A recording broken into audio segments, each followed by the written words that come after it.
మాకు గొప్ప సమయం ఇచ్చారు. ನಮಗೆ ದೊಡ್ಡ ಸಮಯವನ್ನು ಕೊಟ್ಟಿದ್ದೀರಿ. కొద్ది మాటలు, ಸ್ವಲ್ಪ ಕೆಲವು ಮಾತುಗಳು మాకందరికి అర్థమయ్యేటట్టు, ನಮಗೆಲ್ಲರಿಗೂ ಅರ್ಥವಾಗುವಂತೆ మాతో ನಮ್ಮೊಂದಿಗೆ మీరు సూటిగా మాట్లాడండి. ನೀವು ನೇರವಾಗಿ ನಮ್ಮೊಂದಿಗೆ ಮಾತಾಡಿರಿ. నా శరీరమును మరుగు చేసి ನಮ್ಮ ಶರೀರವನ್ನು ಮರೆ ಮಾಡಿಕೊಂಡು మీరు మాట్లాడండి. ನೀವು ಮಾತಾಡ್ರಿ. ఈ కూటము ద్వారా, ಈ ಕೂಟದ ಮೂಲಕ ఇక్కడికి వచ్చిన మాకు, ಇಲ್ಲಿ ಬಂದಿರತಕ್ಕಂಥ ನಮಗೂ, ఈ కుటుంబ సభ్యులకు, ಈ ಕುಟುಂಬ ಸದಸ್ಯರಿಗೂ ప్రత్యేకమైన దీవెనలు, ఆశీర్వాదాలు, పరలోకానికి వెళ్ళే సిద్ధపాటు దయచేయండి. ಈ ಪರಲೋಕಕ್ಕೆ ಹೋಗುವಂತ ಸಿದ್ಧತೆಯನ್ನು ಮತ್ತೆ ಆಶೀರ್ವಾದವನ್ನು, ಅಭಿವೃದ್ಧಿಯನ್ನು ಈ ಕುಟುಂಬಕ್ಕೆ ಅನುಗ್ರಹಿಸ್ರಿ. యేసు క్రీస్తు నామములో అడుగుచున్నాము తండ్రి. ಯೇಸು ಕ್ರಿಸ್ತ ನಾಮದಲ್ಲಿ ಬೇಡಿಕೊಳ್ಳುತ್ತೇವೆ. ఆమేన్. మంచిది ಒಳ್ಳೆಯದು ಪ್ರಿಯರೇ. కొద్ది మాటలు, ಕೆಲವು ಮಾತುಗಳು మరి జాగ్రత్తగా మీరు వినాలి. ಜಾಗೃತಿಯಾಗಿ ನೀವು ಕೇಳಬೇಕು. ఎందుకంటే చదవబడిన, ಯಾಕಂದ್ರೆ ಓದಲ್ಪಟ್ಟ సంసోను గారు వింటున్నారా? ಸಂಸನ್ ಅವರು ఇక్కడ పౌలు ఏమంటున్నాడంటే, ಪೌಲನು ಏನು ಹೇಳ್ತಾ ಇದ್ದಾನಂದ್ರೆ, ಬಾಹ್ಯ ಪುರುಷನು కృషించిపోతున్నాడు, ನಾಶವಾಗುತ್ತಾನೆ.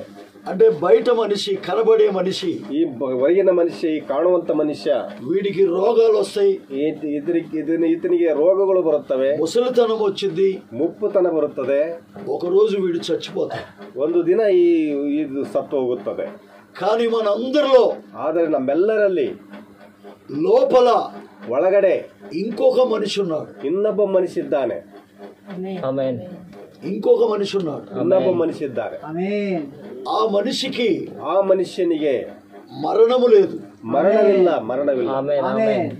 ఆ మనిషి వెళితే, ಆ ಮನುಷ್ಯ ನಡೆದರೆ పరలోకమన్న వెళ్ళాలి, ಪರಲೋಕಕ್ಕಾದ್ರೂ ಹೋಗ್ಬೇಕು. లేకపోతే, ಇಲ್ಲದಿದ್ರೆ ఆ మనిషి నరకానికి అనుభవం, ಆ ಮನುಷ್ಯ ನರಕಕ್ಕಾದ್ರೂ ಹೋಗ್ಬಹುದು.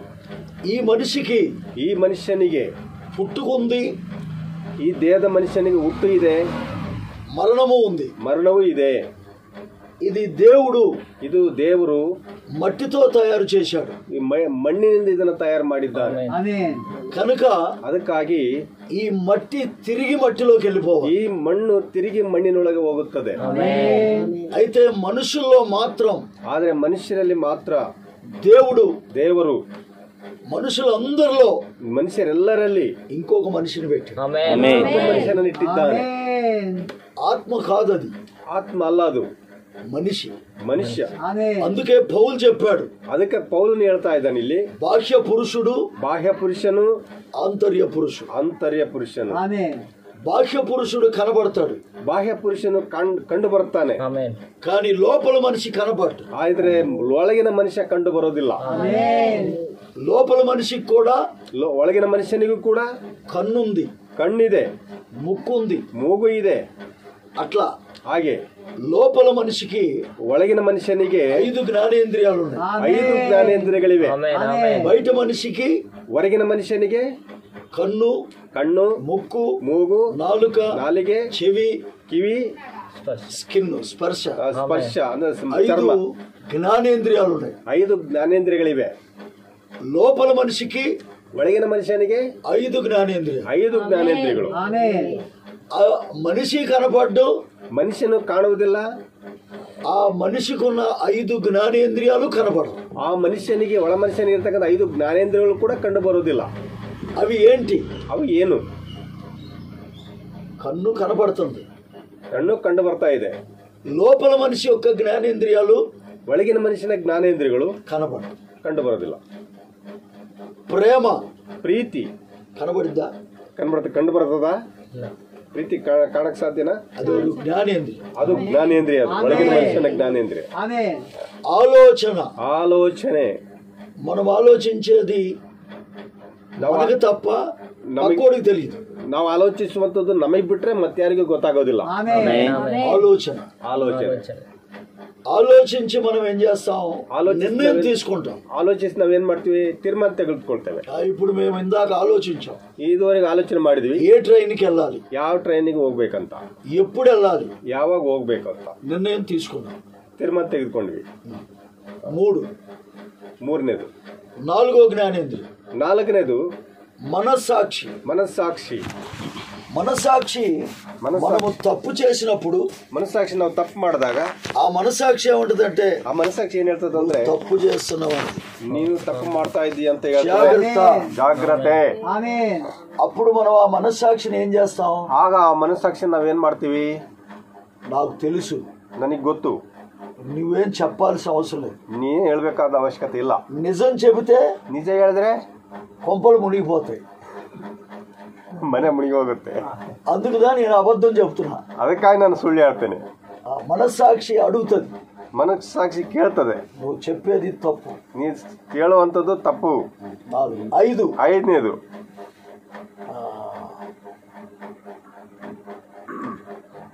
తర్కం. తర్కం మీన్స్ జ్ఞాపక శక్తి, మెమొరీ పవర్. ಜ್ಞಾಪಕ ಶಕ್ತಿ ಅಂದ್ರೆ ಮೆಮೊರಿ ಪವರ್ ಇಂಗ್ಲಿಷ್. ఎంత జీబీ ఉంది మనకి మెమొరీ పవర్? ಎಷ್ಟು ಜಿ.ಬಿ. ಇದೆ ನಮಗೆ ಒಳಗಡೆ ಮೆಮೊರಿ ಅಂದ್ರೆ ಜ್ಞಾಪಕ. సెల్ ఫోన్ కి ಫೋನುಗಳಿಗೆ 62 40 64 అట్లా జీబీ 128 ಇರ್ತದೆ. కానీ మానవుడికి లోపల, ಆದ್ರೆ ಮನುಷ್ಯನಿಗೆ ಒಳಗಡೆ ఎంత జీబీ? ಎಷ್ಟು ಜಿ.ಬಿ. ಇದೆ? అన్లిమిటెడ్ జీబీ దేవుడు మనకిచ్చాడు. ಅದಕ್ಕೆ ಅಳತೆನೇ ಇಲ್ಲ, ಆ ರೀತಿ ಕೊಟ್ಟಿದ್ದಾರೆ. చిన్నప్పుడు చూసిన సంగతులు, ಸಣ್ಣ ಚಿಕ್ಕ ವಯಸ್ಸಿನಿದ್ದಾಗ ನೋಡಿದಂತ ಸಂಗತಿಗಳು ఇప్పటికీ మనకి గుర్తుంటాయి. ಈಗಲೂ ಕೂಡ ನಮ್ಗೆ ನೆನಪಿದೆ. ఈ సెల్ ఫోన్ నీళ్ళలో పడితే, ಇವಾಗ ಫೋನು ನೀರಿನಲ್ಲಿ ಬಿದ್ರೆ మెమొరీ మొత్తం పోతుంది, ಮೆಮೊರಿ ಎಲ್ಲ ಹೋಗ್ತದೆ. కానీ మన మెమొరీ ಆದ್ರೆ ನಮ್ಮ ಮೆಮೊರಿ చచ్చిపోయేదాకా ఉంటుంది, ಸತ್ತು ಹೋಗುವವರೆಗೂ ಇರ್ತದೆ. కాబట్టి దేవుడిచ్చిన మెమొరీ అన్లిమిటెడ్. ದೇವ್ರು ಕೊಟ್ಟಂತ ಮೆಮೊರಿ ಅಂದ್ರೆ ಅದು ಒಂದು ಜ್ಞಾಪಕ ಶಕ್ತಿ, ಅದು ಅನ್ಲಿಮಿಟೆಡ್ ಅಂದ್ರೆ ಅದೇ ಅಳತೆ ಇಲ್ಲ. సైంటిస్టులు పరీక్షించారు ఎంత జీబీ మానవుడికి ఉంది అని. ವಿಜ್ಞಾನಿಗಳು ಪರೀಕ್ಷೆ ಮಾಡಿದ್ರಂತೆ ಎಷ್ಟು ಜಿ.ಬಿ. ಮನುಷ್ಯನಿಗೆ ದೇವ್ರು ಕೊಟ್ಟಿದಾನಂತ. అన్లిమిటెడ్. ಅದು ಅಳತೆ ಇಲ್ಲ, స్టోర్ చేసుకోవచ్చు, ಎಷ್ಟಾದ್ರೂ ಅಲ್ಲಿ ಇಟ್ಕೋಬಹುದು ನೀವು ಜ್ಞಾಪಕ. ఫోన్ ఏమంటది, ఫుల్ అయిపోతే ಫೋನ್ ಏನ್ ಹೇಳ್ತದೆ, ಫುಲ್ ಆದ್ರೆ no memory full, memory full ಅಂತ ಹೇಳ್ತದ. ಅದು దేవుడిచ్చిన మెమొరీ, ದೇವ್ರು ಕೊಟ್ಟಂತ ಒಂದು ಜ್ಞಾಪಕ ಶಕ್ತಿ చచ్చిపోయేదాకా ಹೋಗುವವರೆಗೆ ಎಷ್ಟು ತುಂಬಿದ್ರು బయట మనిషి ಹೊರಗಿನ ಮನುಷ್ಯ మట్టితో తయారయ్యాడు, ಮಣ್ಣಿನಿಂದ ತಯಾರಾಗಿದ್ದಾನೆ. వాడికి పుట్టుకుంది, ಆತನಿಗೆ ಹುಟ್ಟು ಇದೆ, మరణం ఉంది, ಮರಣ ಇದೆ. ఈ మట్టి శరీరం భూమి మీద బతకాలంటే, ಈ ಮಣ್ಣಿನ ಶರೀರ ಭೂಮಿ ಮೇಲೆ ಬದುಕಬೇಕಂದ್ರೆ ఎన్నో రోజు మన కోసం చచ్చిపోతున్నాయి. ಎಷ್ಟೋ ದಿನಗಳು ನಾವು ಸತ್ತು ಹೋಗ್ತದೀವಿ. అవి చచ్చి ಅವು ಸತ್ತು ಹೋಗಿ మనకి ఆరోగ్యం ఇస్తాయి, ನಮಗೆ ಆರೋಗ್ಯ ಕೊಡ್ತವೆ. కోళ్ళు చచ్చిపోతున్నాయి, ಕೋಳಿ ಸತ್ತು ಹೋಗ್ತವೆ, మేకలు చచ్చిపోతున్నాయి, ಆಡು ಸತ್ತು ಹೋಗ್ತದೆ, చెట్లు పీకినప్పుడు చచ్చిపోతున్నాయి, ಗಿಡ ಕಿತ್ತಾಗ ಸತ್ತು ಹೋಗ್ತದೆ. అవి చచ్చి ಅವು ಸತ್ತು దీనికి ఆరోగ్యాన్ని ఇస్తాయి, ಬಾಡಿ ದೇಹಕ್ಕೆ ಆರೋಗ್ಯ ಕೊಡ್ತಾವು. లోపల మనిషికి, ಒಳಗಿನ ಮನುಷ್ಯನಿಗೆ చావు లేదు, ಸಾವಿಲ್ಲ. వాడు నిరంతరము జీవించాలి, ನಿರಂತರ ಜೀವಿಸಬೇಕು. ఎక్కడ? ಎಲ್ಲಿ? పరలోకమన్న వెళ్ళాలి, ಪರಲೋಕಕ್ಕಾದ್ರೂ ಹೋಗ್ಬಹುದು. ఆ మనిషి కిందకి నరకానికన్నా పోవాలా, ಮನುಷ್ಯ ಕೆಳಗೆ ನರಕಕ್ಕಾದ್ರೂ ಹೋಗ್ಬೋದು. సంసోన్ వింటున్నావా? ಸಂಸಾರ ಕೇಳಿಸ್ಕೊಳ್ತಾ ಇದೀರಾ? ಒಳಗಿನ ಮನುಷ್ಯ నరకానికన్నా పోవాలి, ನರಕಕ್ಕಾದ್ರೂ ಹೋಗ್ಬೋದು. మోక్షం దేవుని రాజ్యానికన్నా వెళ్ళాలి, ದೇವ್ರ ರಾಜ್ಯಕ್ಕಾದ್ರೂ ಹೋಗ್ಬೋದು. దేవుని రాజ్యానికి వెళ్ళాలంటే, ದೇವ್ರ ರಾಜ್ಯಕ್ಕೆ ಹೋಗ್ಬೇಕಂದ್ರೆ, నిత్యము దేవునితో జీవించాలంటే, ನಿತ್ಯವೂ ದೇವರೊಂದಿಗೆ ಜೀವಿಸಬೇಕಂದ್ರೆ దేవుడు చచ్చిపోవాలి. చెప్పడం, ದೇವರು ಸತ್ತು ಹೋಗ್ಬೇಕು. దేవుడు చనిపోయి ದೇವರು ಸತ್ತು ಹೋಗಿ ఆత్మಕ್ಕೆ ಆಹಾರముగా మారాడు, ಆಹಾರವಾಗಿ ಬದಲಾಗಿದ್ದಾನೆ. అందుకే యేసయ్య అన్నాడు, ಅದಕ್ಕೆ ಯೇಸು ಸ್ವಾಮಿ ಹೇಳಿದ್ದಾರೆ, మన్నాను తింటే చచ్చిపోతారు, ಮನ್ನ ತಿಂದ್ರೆ ಸತ್ತು ಹೋಗ್ತಾರೆ, నన్ను తినువాడు ನನ್ನನ್ನು ತಿನ್ನುವವನು ಎಂದಿಗೂ ಸಾವನ್ನು ಕಾಣುವುದಿಲ್ಲ. దేవుడు ఉన్నంత కాలం, ದೇವರಿರುವಷ್ಟು ದಿನ మన లోపల మనిషి, ನಮ್ಮ ಒಳಗಿನ ಮನುಷ್ಯ నరకానికి పోకుండా ನರಕಕ್ಕೆ ಹೋಗದಂತೆ దేవునితో ఉంటాడు, ದೇವರೊಂದಿಗೆ ಇರ್ತಾನೆ. వాడికి ఏం పెట్టాలి? ఆహారం. ಅವನಿಗೆ ಏನು ಆಹಾರ ಕೊಡ್ಬೇಕು? ನಾವು వాక్యం. ವಾಕ್ಯ ఈ ಕೊಡಬೇಕು. వాక్యము కూడా ఏమైంది? చనిపోయింది. ಈ ವಾಕ್ಯ ಕೂಡ ಏನಾಗಿದೆ? ಅದು ಸತ್ತು ಹೋಗಿದೆ. ఇప్పుడు మనం తినే ఆహారం ఉంది, ಈಗ ತಿನ್ನುವ ಆಹಾರ ಇದೆ, అన్నం, ಅನ್ನ, ರೈಸ್. చచ్చిపోయింది, ಸತ್ತೋಗಿದೆ ಅದು. చచ్చిపోయింది పెడుతున్నాం. ಸತ್ತೋಗಿದ್ದನ್ನ ನಾವು ದೇಹಕ್ಕೆ ಕೊಡ್ತೇವೆ కొద్ది రోజులు బతకటానికి, ಸ್ವಲ್ಪ ದಿನ ಬದುಕೋದಕ್ಕೆ 70, 80, 70, 80 నిరంతరము ఆత్మ జీవించడానికి ನಿರಂತರವಾಗಿ ಆತ್ಮ ಜೀವಿಸುವುದಕ್ಕೆ దేవుడు చనిపోయాడు. ದೇವರು ಸತ್ತೋದ. అందుకే యేసయ్య ఏమన్నాడు, ಅದಕ್ಕೆ ಯೇಸು ಸ್ವಾಮಿ ಏನ್ ಹೇಳಿದ್ದಾರೆ, నన్ను తినువాడు ನನ್ನನ್ನು ತಿನ್ನುವನು ఎన్నటికీ చనిపోడు. ಎಂದು ಸಾವಲಿಲ್ಲ. ఇప్పుడు మనం ఈ వాక్యాన్ని ಈಗ ನಾವು లోపల మనిషికి పెడుతున్నాం. ಈಗ ಈ ವಾಕ್ಯಗಳನ್ನು ನಾವು ಒಳಗಿನ ಮನುಷ್ಯನಿಗೆ ಕೊಡ್ತಾ ಇದ್ದೇವೆ. అర్థమైందా? ಅರ್ಥವಾಗಿದೆಯಾ? యేసు ప్రభు ఎందుకు చచ్చిపోయాడు? ಯೇಸು ಕ್ರಿಸ್ತನು ಯಾಕೆ ಸತ್ತು ಹೋದನು? వాక్య ఆహారాన్ని లోపల మనిషికి ఇవ్వటానికి, ವಾಕ್ಯದ ಆಹಾರವನ್ನ ಒಳಗಿನ ಮನುಷ್ಯನಿಗೆ ಕೊಡೋದಕ್ಕೆ. అది తెలియక ಅದು ಗೊತ್ತಾಗದೆ చాలా మంది ಬಹುಜನ ఇది మతం, ಇದು ಮತ, క్రిస్టియానిటీ తప్పు, ಕ್ರಿಶ್ಚಿಯಾನಿಟಿ ತಪ್ಪು. కానీ దేవుడు వాక్యం ఎందుకు ఇచ్చాడు? ಆದ್ರೆ ದೇವರು ವಾಕ್ಯ ಅದಕ್ಕೆ ಕೊಟ್ಟಿದ್ದಾನೆ, నీ లోపల మనిషి ನಿನ್ನ ಒಳಗಿನ ಮನುಷ್ಯ నరకానికి పోకుండా ನರಕಕ್ಕೆ ಹೋಗದಂತೆ నిరంతరము దేవుడితో ఉంటాడు. ನಿರಂತರವಾಗಿ ದೇವರೊಂದಿಗೆ ಇರ್ಲಿಕ್ಕೆ. అందుకే బయట మనిషి, ಅದಕ್ಕೆ ಹೊರಗಿನ ಮನುಷ್ಯ, లోపల మనిషి. ಒಳಗಿನ ಮನುಷ್ಯ. ఈ మనిషికి పుట్టుకుంది, ಈ ಮನುಷ್ಯನಿಗೆ ಹುಟ್ಟು ಇದೆ, మరణం ఉంది. ಸಾವು ಇದೆ. లోపల మనిషికి, ಒಳಗಿನ ಮನುಷ್ಯನಿಗೆ మరణం లేదు. ಮರಣ ಇಲ್ಲ. ఎందుకని? ಯಾಕೆ? ఈ మనిషికి పుట్టు డేట్ ఆఫ్ బర్త్, ಈ ದೇಹಕ್ಕೆ ಡೇಟ್ ಆಫ್ ಬರ್ತ್ ಇದೆ, డేట్ ఆఫ్ డెత్ ಉಂಟು ಇರೋದು. ఓకే. ఇప్పుడు లోపల మనిషికి ఎందుకని చావు లేదు? ಈಗ ಒಳಗಿನ ಮನುಷ್ಯನಿಗೆ ಯಾಕೆ ಸಾವಿಲ್ಲ? ఆ మనిషి ఎలా ఉంటాడు? ಆ ಮನುಷ್ಯ ಹೇಗಿರ್ತಾನೆ? ఈ మనిషి ఎలా ఉంటాడో ಈ ಮನುಷ್ಯ ಹೇಗಿರ್ತಾನೋ లోపల మనిషి కూడా అలాగే ఉంటాడు. ಆ ಮನುಷ್ಯ ಕೂಡ ಅದೇ ಆಗಿರ್ತಾನೆ. ఈ మనిషికి ముసలితనం ఉంటుంది, ಈ ಮನುಷ್ಯನಿಗೆ ಮುಪ್ಪಿರ್ತದೆ, ఈ మనిషికి చిన్న బిడ్డ ఉంటుంది, ಈ ಮನುಷ್ಯನಿಗೆ ಚಿಕ್ಕ ಮಗು ಆಗಿರ್ತಾನೆ. కానీ లోపల మనిషికి, ಆದ್ರೆ ಒಳಗಿನ ಮನುಷ್ಯನಿಗೆ మనము 20 సంవత్సరాలప్పుడు ఎట్టుంటామో, సంసోన్ గారు 20 ವರ್ಷ మనిషి ఏమైపోయాడు, మోకాళ్ళు నొప్పులు, ಒಳಗಿನ ಮನುಷ್ಯನಿಗೆ ಕಾಲವು, జుట్టు ఊడిపోయింది, ಕೂದಲು ಉದುರೋಗಿದ್ದಾವೆ. కానీ లోపల మనిషి ఉన్నాడు. ಆದ್ರೆ ಒಳಗಿನ ಮನುಷ್ಯ ಒಬ್ಬ ಇದ್ದಾನೆ, లోపల ఒక సంసోన్ ఉన్నాడు. ಒಳಗೆ ಒಬ್ಬ ಸಂಸೋನ್ ಇದ್ದಾನೆ. ఆ సంసోన్ ఎట్టుంటాడు అంటే, ಆ ಸಂಸೋನ್ ಹೇಗಿರ್ತಾನಂದ್ರೆ 20 సంవత్సరాలప్పుడు నువ్వు ఎట్టుండవు, 20 ವರ್ಷದಲ್ಲಿ ಮಗ ಆ ರೀತಿ ಇರ್ತಾನೆ, మనిషికి బాల్యం లేదు, ಆ ಮನುಷ್ಯ ಒಳಗಿನ ಮನುಷ್ಯನಿಗೆ ಬಾಲ್ಯ ಇಲ್ಲ, ముసలితనం లేదు, ಮುಪ್ಪು ಇಲ್ಲ. ఆ మనిషి లోపల ఉన్నాడు కాబట్టి ಆ ಮನುಷ್ಯ ಒಳಗಡೆ ಇದ್ದಾನೆ, ಆದ್ರಿಂದ కన్ను చూస్తుంది, ಕಣ್ಣು ನೋಡ್ತಾ ಇದೆ, ముక్కు వాసన చూస్తుంది, ಮೂಗು ವಾಸನೆ ನೋಡ್ತಾ ಇದೆ, నాలిక రుచి చూస్తుంది. ನಾಲಿಗೆ ರುಚಿ ನೋಡ್ತದೆ. ఆ మనిషి బయటికి పోయింది అనుకో, ಆ ಮನುಷ್ಯ ಹೊರಗಡೆ ಬಂದಂದ್ರೆ ఏది పనిచేయదు, ಯಾವುದು ಕೆಲಸ ಮಾಡಲ್ಲ ಈ ದೇಹ. ఇప్పుడు కరెంటు మనకు కనపడిద్దా? ಕರೆಂಟ್ ನಮಗೆ ಕಂಡು ಬರುತ್ತಾ?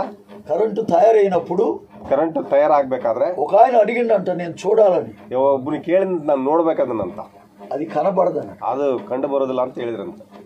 లేదు చూడాల్సింది అన్నప్పుడు కనపడదని మనకు వైర్ అట్టు పెట్టిండ,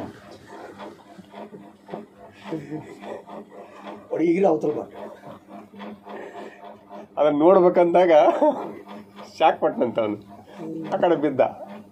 సేమ్ లోపల మనిషి కూడా కనపడ్డు. ಅದೇ ರೀತಿ ಒಳಗಿನ ಮನುಷ್ಯ ಕೂಡ ಕಂಡು ಬರೋದಿಲ್ಲ. కరెంటు ద్వారా ఫ్యాన్ తిరుగుతుంది, ಕರೆಂಟ್ ಮೂಲಕ ಫ್ಯಾನ್ ತಿರುಗ್ತದೆ, లైట్ వెలుగుతుంది, ಬೆಳಕು ಕೊಡ್ತಾ ಇದೆ ಲೈಟ್.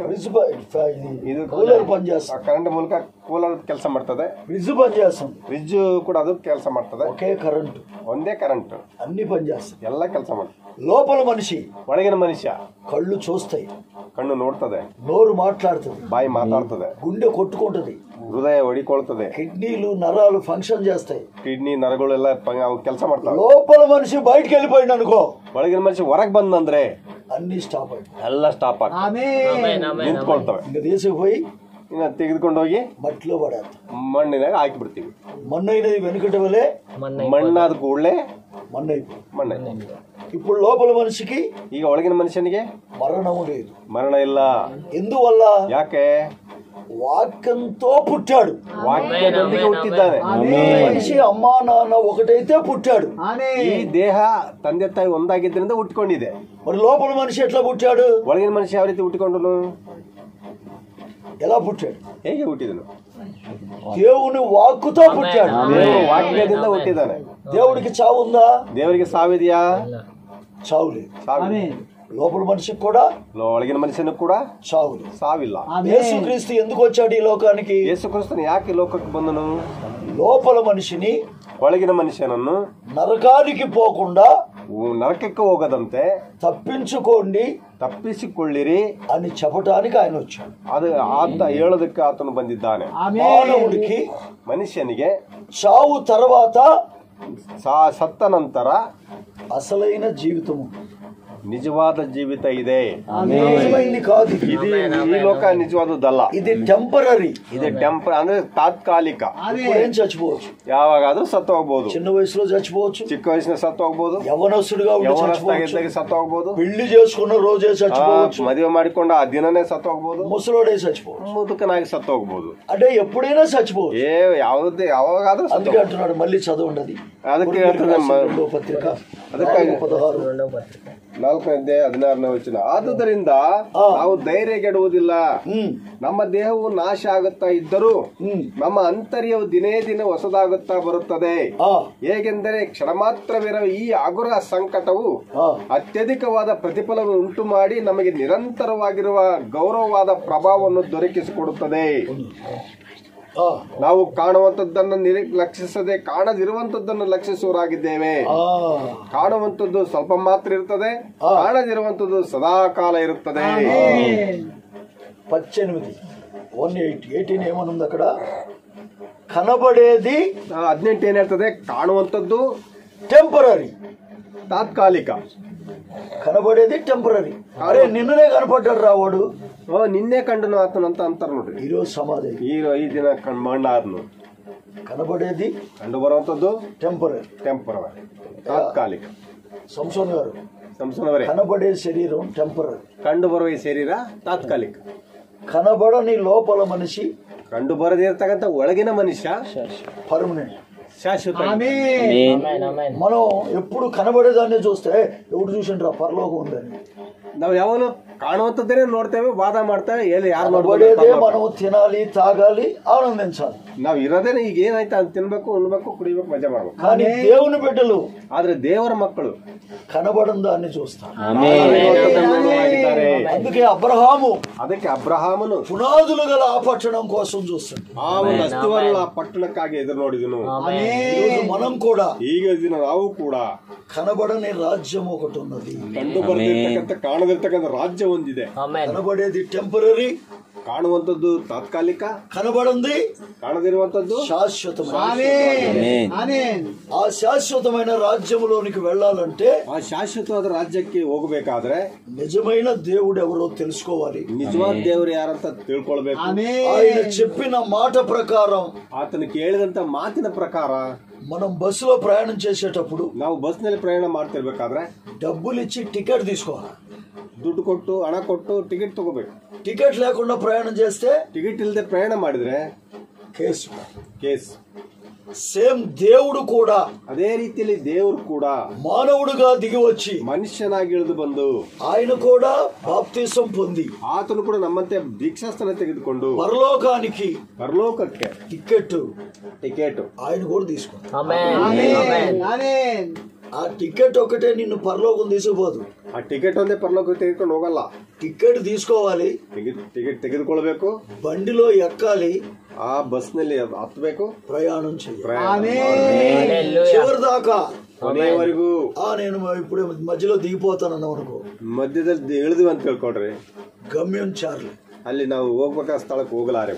అందుకని ಅದಕ್ಕಾಗಿ లోపల మనిషిని, ಒಳಗಿನ ಮನುಷ್ಯ నరకానికి పోకుండా ನರಕಕ್ಕೆ ಹೋಗದಂತೆ పరలోకానికి తీసుకొని వెళ్ళటానికి, ಪರಲೋಕಕ್ಕೆ ತೆಗೆದುಕೊಂಡು ಹೋಗ್ಬೇಕಂತ దేవుడే మానవుడుగా వచ్చి, ದೇವರೇ ಮನುಷ್ಯನಾಗಿ ಬಂದು, ఆయన మనలాగా జన్మించి, ಆತನು ನಮ್ಮಂತೆ ಜೀವಿಸಿ, ఆయన చనిపోయి, ಆತನು ಸತ್ತು ಹೋಗಿ మరణమును జయించి తిరిగి లేచి, ಜಯಿಸಿ ತಿರುಗಿ ಎದ್ದಿದ್ದ.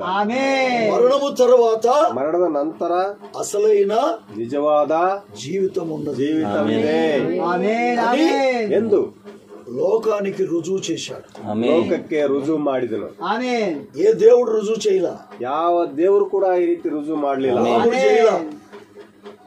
ರಾಮ ಅದನ್ನು ಮಾಡ್ಲಿಲ್ಲ, ಕೃಷ್ಣುడు చేయలా, ಕೃಷ್ಣ ಮಾಡ್ಲಿಲ್ಲ, వెంకటేశ్వర స్వామి చేయలా, ವೆಂಕಟೇಶ್ವರ ಮಾಡ್ಲಿಲ್ಲ, పుట్టపర్తి సాయిబాబా చేయలా, ಭಾರತಿ ಸಾಯಿಬಾಬಾನು ಕೂಡ షిరిడి సాయిబాబా చేయలా, ಸಾಯಿಬಾಬಾ ಮಾಡ್ಲಿಲ್ಲ.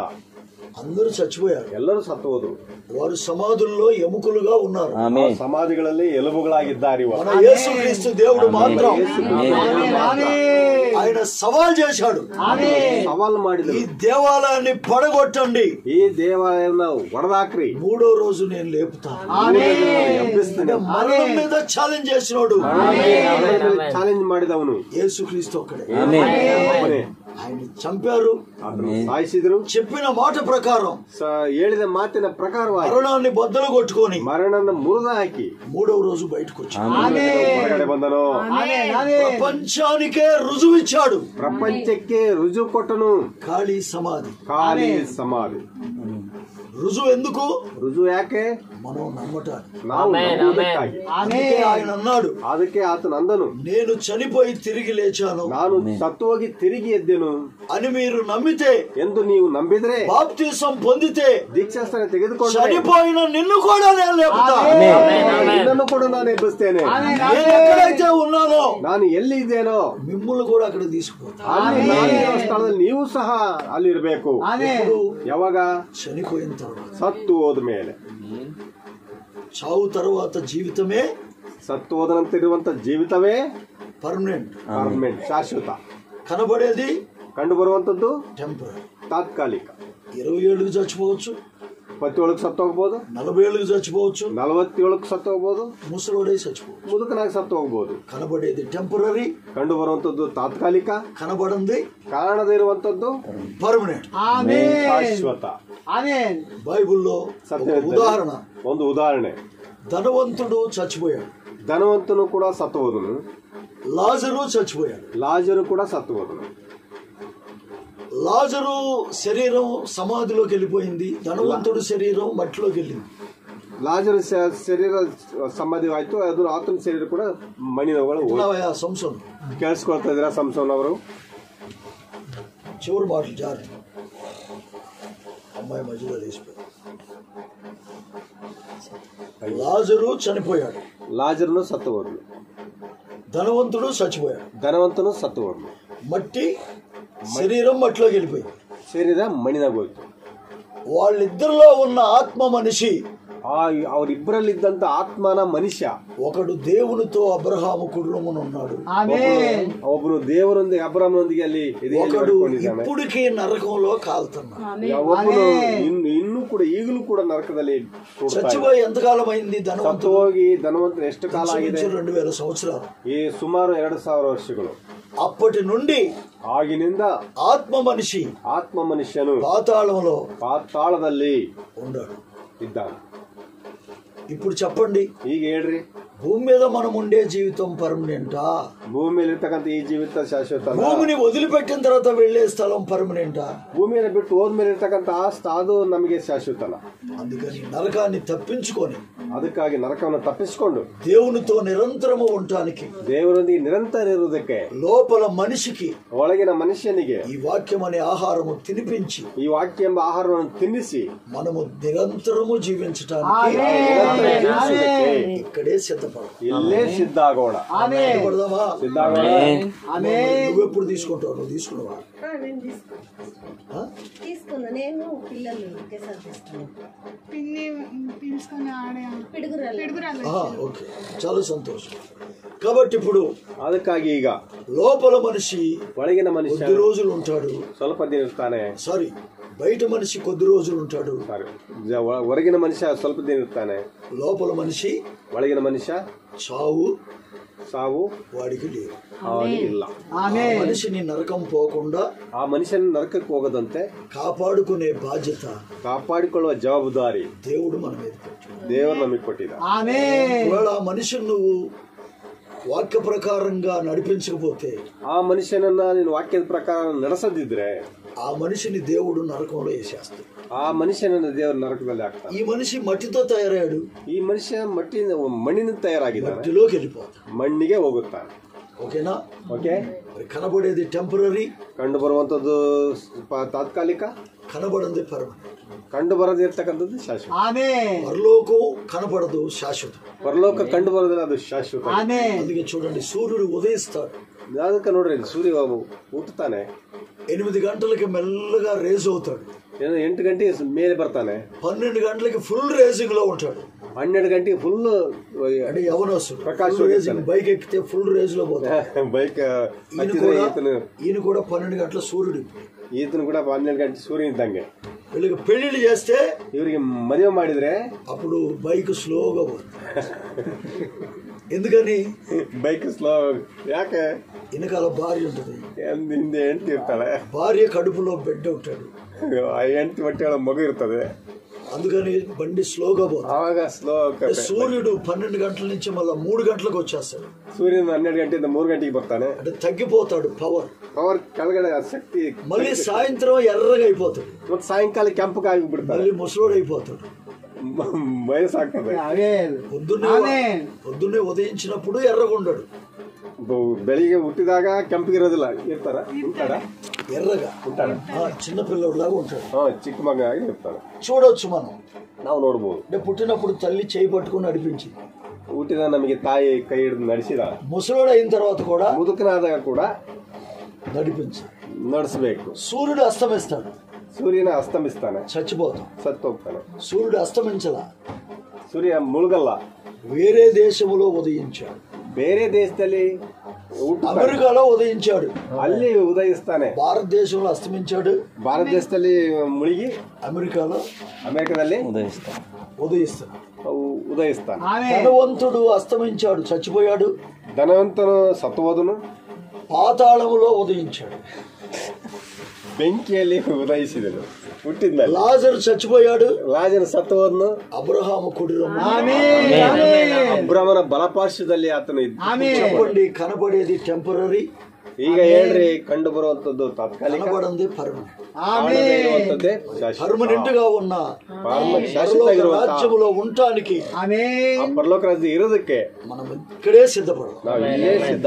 ఈ రోజు సంసోను సిద్ధపడ్డాడు, ఈ దిన సంసోనವರು ఆయన ఆత్మకు మరి ఈ రోజు అతని ఆత్మ తిరిగి జన్మించింది, తిరిగి ಹುಟ್ಟಿದೆ, శరీరం పుట్టింది. ಶರೀರ 40 ఏళ్ల క్రితం 40 ವರ್ಷದಿಂದ ಅಮ್ಮನ ಮೂಲಕ ಅಪ್ಪನ ಮೂಲಕ ಹುಟ್ಟಿದೆ ಶರೀರ. ఇప్పుడు ఆత్మ, ಈಗ ಆತ್ಮ వాక్యముతో పుట్టింది. ఆయన అప్పుడే పుట్టిన పిల్లోడు లోపల, ఇప్పుడు ಈಗ ಆತನು ಈಗ ಹುಟ್ಟಿದಂತ ಮಗು వాక్యంతో పోషించబడి, ಆತನು ವಾಕ್ಯದಿಂದ ಪೋಷಿಸಲ್ಪಟ್ಟು, వాక్య ప్రకారముగా జీవించి, ವಾಕ್ಯದ ಪ್ರಕಾರವಾಗಿ ಜೀವಿಸಿ, నిరంతరము దేవునితో ఉండటానికి, ನಿರಂತರವಾಗಿ ದೇವರೊಂದಿಗೆ ಇರುವುದಕ್ಕೆ ఆయన ఇక్కడే సిద్ధపడాలి. ಆತನು ಎಲ್ಲೇ ಸಿದ್ಧ ಆಗ್ಬೇಕು, ಆತನೇ ಅಲ್ಲ, మనమందరం ఇక్కడ సిద్ధపడాలి. దేవుని చిత్తమైతే మళ్ళీ కలుద్దాం ఇక్కడ, ದೇವ್ರ ಚಿತ್ತವಾದ್ರೆ ಮತ್ತೆ ಕೂಡ್ಕೊಳ್ಳೋಣ, లేకపోతే అక్కడ కలుసుకో, ಭೇಟಿಯಾಗೋಣ. ఎప్పుడు కలిసే ఉంటాం, ಯಾವಾಗಲೂ ಇರ್ತೇವೆ. అక్కడ టీ తాగే పని లేదు, మంచాలు లేవు, ఇల్లు లేవు అనే పని లేదు, ಏನಿಲ್ಲ. ಅಲ್ಲಿ ಮಂಚ తండ్రి రాజ్యంలో అందరం కలిసి ఉంటాం. ನಮ್ಮ ತಂದೆ ರಾಜ್ಯದಲ್ಲಿ ಎಲ್ಲರೂ ಕೂಡಿರ್ತಾರೆ. రాజ్యంలో ఉండటానికి ఇక్కడే సిద్ధపడదాం. ಆ ರಾಜ್ಯದಲ್ಲಿ ಇರೋದಕ್ಕೆ ಇಲ್ಲೇ ಸಿದ್ಧ ಆಗೋಣ. దేవుడి మాటలు దీవించు, ದೇವರಿ ಮಾತುಗಳನ್ನು ಆಶೀರ್ವದಿಸು. ప్రార్థనలు పాస్టర్ గారు. థ్యాంక్ యూ పాస్టర్ గారు. వచ్చి నీ దేవుని వాక్యం ద్వారా మమ్మల్ని బలపరిచినందుకు దేవునికి స్తోత్రం, మీకు వందనాలు. ప్రేయర్ చేస్తే ఇది కూటాన్ని ముక్తాయం చేసుకుంటాం. పరలోకమందున మాత్రంటే మీకు స్తోత్రము ప్రభువా. మీ ఇచ్చినటువంటి తరుణం బట్టి మీకు స్తోత్రం. పాస్టర్ని మా మధ్యకు నడిపించి వారి ద్వారా ఆత్మ మనిషి మరి బాహ్య మనిషి అని 2 అద్భుతమైన మాటలు చెప్పడానికి మీ వాక్యం ద్వారా సహాయం చేసినందుకు మీకు స్తోత్రం ప్రభువా.